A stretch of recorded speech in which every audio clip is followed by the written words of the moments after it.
Okay, my friends, as promised, I'm going to be looking at some of the financial and funding aspects of Relief Therapeutics, who's in partnership with NeuroRx. I'm going to be looking at this very interesting interview with Relief Therapeutics Chairman of the Board, Ram Selvaraju, as seen on the screen. But before I do that, I want to look at a couple things because we're going to be looking at the funding, and there was some very interesting information that came out. August 31st, 2020, Relief Therapeutic Holding, a biopharmaceutical company with its lead compound Aviptadil in advanced clinical development to treat severe COVID patients, today announced their successful uplisting from OTC Pink to OTCQB, effective as of the opening of trading on August 31st, 2020, which is today, and a capital increase pursuant to drawdowns in the context of its share subscription facility in place with the company's main shareholder, GEM Global Yield Fund LLC. As part of the company's growth and evolution strategy, Relief successfully met all qualifications to uplist from OTC Pink to OTCQB. This will allow a broader range of investors to invest in Relief stock. The OTCQB is operated by the OTC Markets Group, Incorporated, and is designated for early stage and developing companies located both in the United States and abroad. To be eligible for the quotation on the OTCQB, companies must be current in their reporting and undergo an annual verification and management certification process. Companies must also meet a minimum bid price test to be solvent. The OTCQB is recognized by the Securities and Exchange Commission as an established public market and provides current public information to investors that need to analyze, value, and trade securities. Relief intends to seek a future presence on a regulated exchange such as the NASDAQ or New York Stock Exchange market. In addition, Relief raised funds from the share subscription facility, bringing the total amount of shares outstanding to 2.534 billion as of August 31st, 2020. Relief has an available cash balance of approximately Swiss francs 32 million, which will be used primarily to fund the ongoing fast-track FDA trial of RLF-Viptadil, in the acute respiratory distress syndrome, as well as to run phase 3 study in Europe. Then we have this message from Ram Selvaraju, we're pleased, etc., etc., etc. A couple things before we go and take a look at this interview by him is just defining some terms. So one thing we're going to run across is the orphan drug designation. You can see this is a quote here from the FDA.gov. It says the Orphan Drug Designation Program provides orphan status to drugs and biologics, which are defined as those intended for the treatment, prevention, or diagnosis of a rare disease or condition, which is one that affects less than 200,000 persons in the U.S. or meets cost recovery provisions of the Act. And so it can go on, but that gives us an idea if we've come across that before. The other thing that's really interesting, this is also put out by the FDA, understanding some of their regulatory terms. So quickly, what the FDA approval means, or FDA approved means. Starts here in the second paragraph. Before the FDA can approve a drug, the agency must determine whether the clinical data and other information show that the drug is safe and effective for its intended use, for example, to prevent or treat a certain disease, and that the product can be made according to federal quality standards. When the FDA approves a drug, it means the agency has determined based on substantial evidence that the drug is effective for its intended use and that the benefits of the drug outweigh the risks when used according to the product's approval labeling. The FDA is working with manufacturers and researchers to make sure the agency is getting the information needed to complete that evaluation for drugs to treat or prevent COVID-19 as quickly as possible. What about this? Investigational treatments, because we're going to see this as well, INDs. An investigational drug can also be called an experimental drug. Scientists conduct clinical trials to study investigational drugs to see if they can safely and effectively prevent or treat a specific disease or condition. As part of those clinical trials, they might try to discover these following things. Now, that's different from expanded access.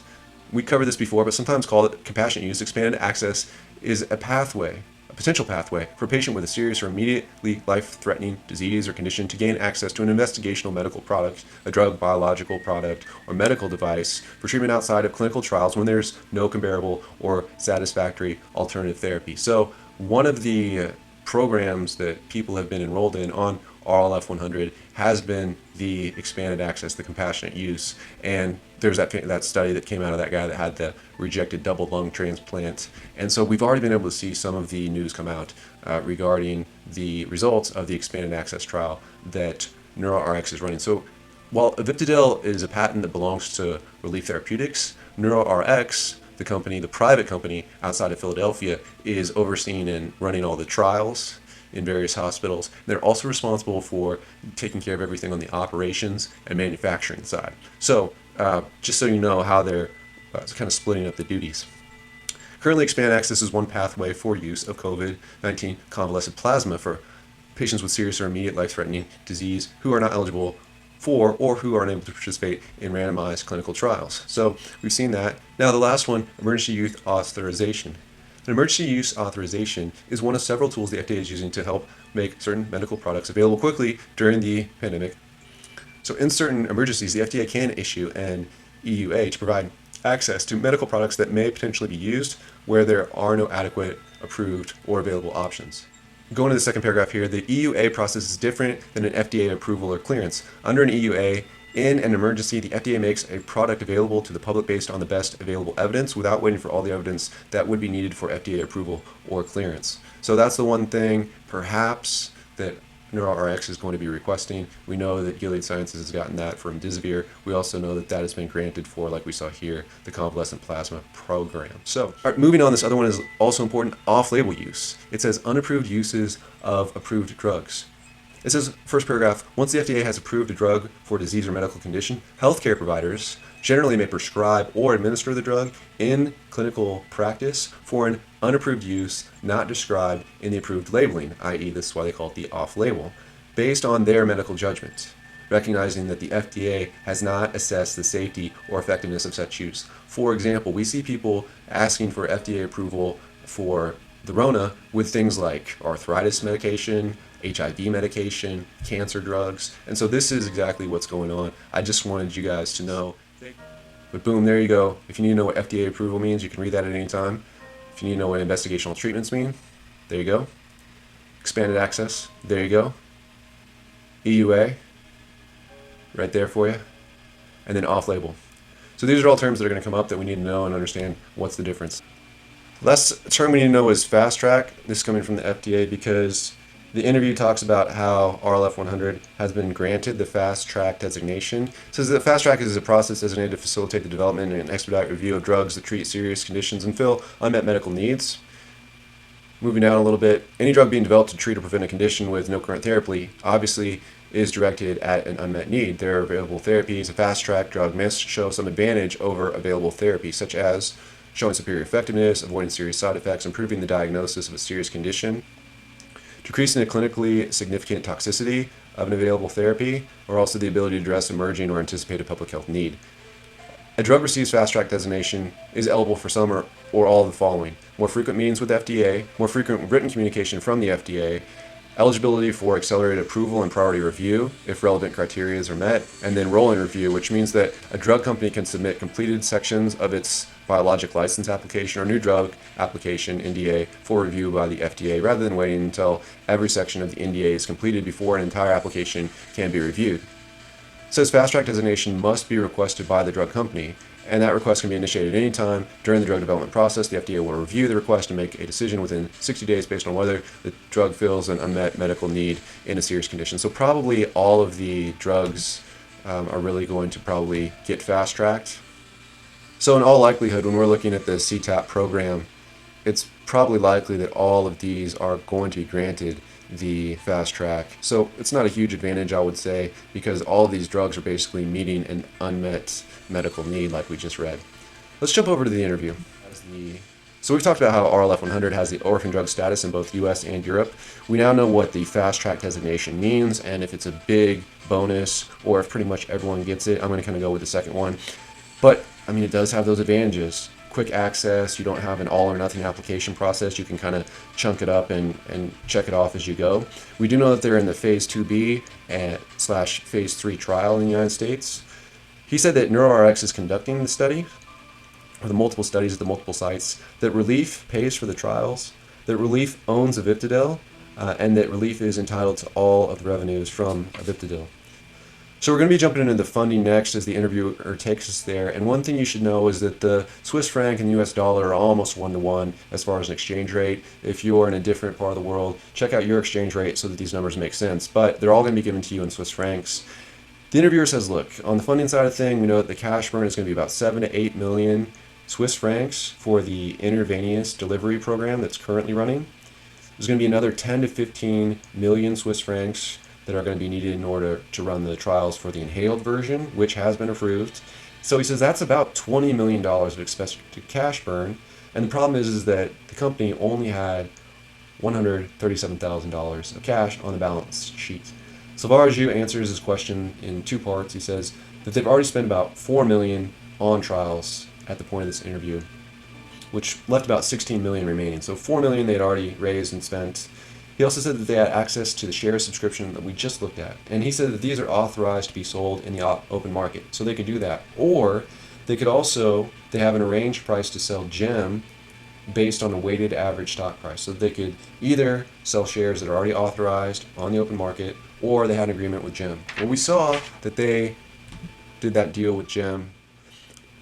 So if we go back and look at this article, we can see here it says that as of today, August 31st, 2020, it said that effective as of the opening of trading on August 31st, 2020, and a capital increase pursuant to the drawdowns in the context of its share subscription facility in place with the company's main shareholder, GEM Global Fund. So that's what he's talking about. That took place.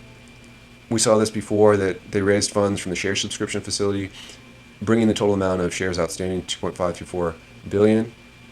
Now they have available cash of approximately 32 million Swiss francs, which will be used primarily to fund the ongoing fast-track FDA trial of RLF-100, as well as to run a phase 3 study in Europe. So the interviewer says, look, you're going to need 20 million. Well, as of today, they have 32 million on the books in cash available to get the job done. So people are going to talk about the dilution at some point, but I'm not going to jump into that. I'm just going to run through this interview.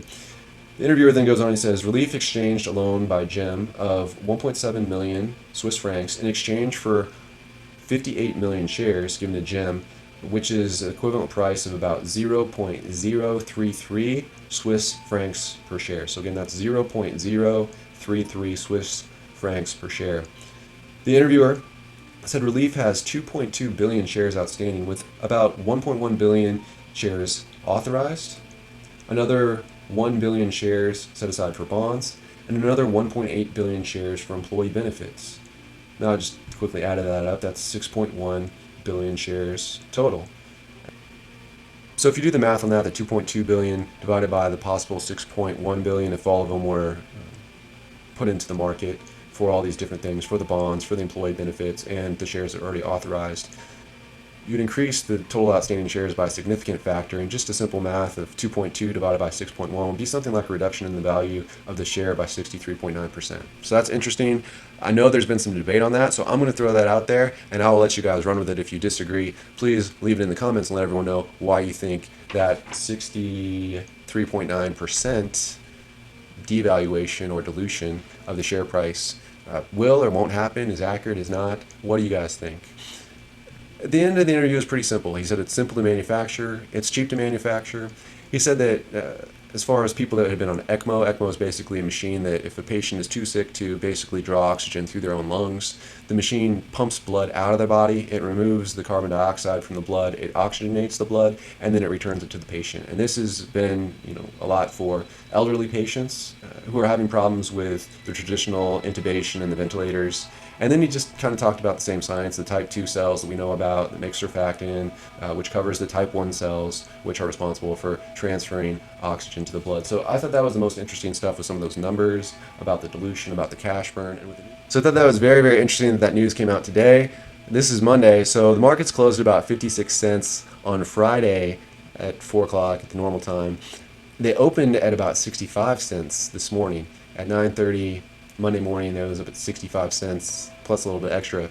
And maybe as people became aware of that news, or as that news, it came out, it was published, but the stock dropped. It was still closed at 59.5 cents, so up from the close on Friday. But just interesting to see what's going to happen with this thing. Okay, well, that's all for now. We'll talk to you guys in the next one.